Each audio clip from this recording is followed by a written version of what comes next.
Ahoy shipmates, and welcome back to the Cruise Ship Safety and Security channel, where we talk about things that could kill you and how not to let them. Today's topic, COSWP Part 3, Chapter 6, Electrical Safety. It's shocking stuff, literally, and one of the most important safety areas on board. Because while electricity is invisible, fast, and incredibly useful, it's also unforgiving when something goes wrong. Let's spark this episode into life. Safely, of course.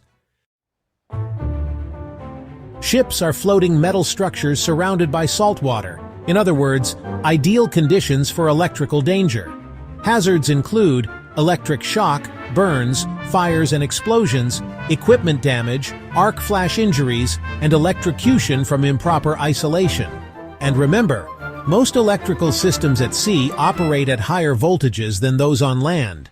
Mistakes aren't just risky, they can be fatal. Under COSWP and the UK's merchant shipping regulations, both employers and crew have clear duties. Employers must ensure electrical systems are safely designed, installed, and maintained.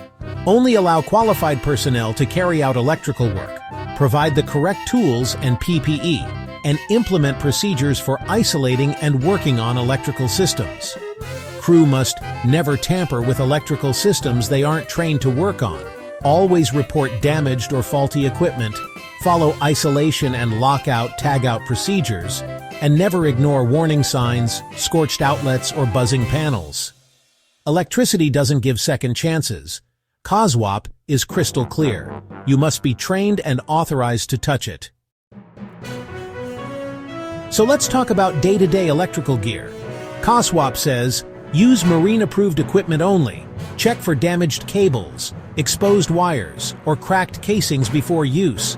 Ensure plugs and sockets are dry and undamaged. Never overload extension leads. Use residual current devices, RCDs, for added protection. And for the love of Neptune, don't wrap a bare wire in electrical tape and call it good as new. Before working on any electrical system, you must isolate the power supply.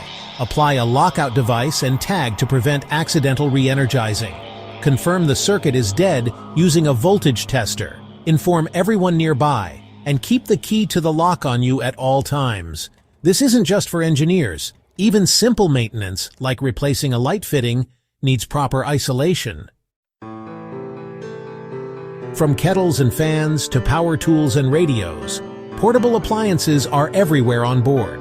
COSWP says they must be regularly inspected and PAT-tested, used only with safe cabling and sockets, marked with their testing status, and removed from service if faulty. You wouldn't trust a leaky kettle on land. Don't trust one at sea either. If there's a suspected electrical fault, do not attempt repairs unless qualified.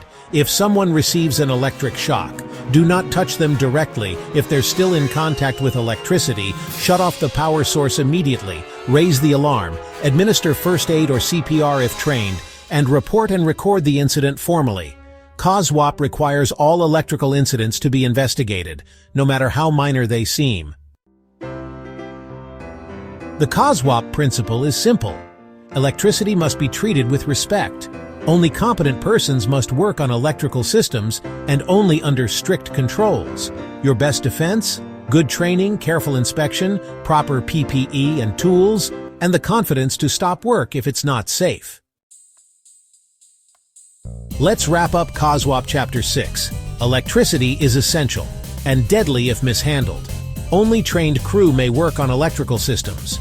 Portable appliances must be checked and maintained. Lockout, tagout is non-negotiable.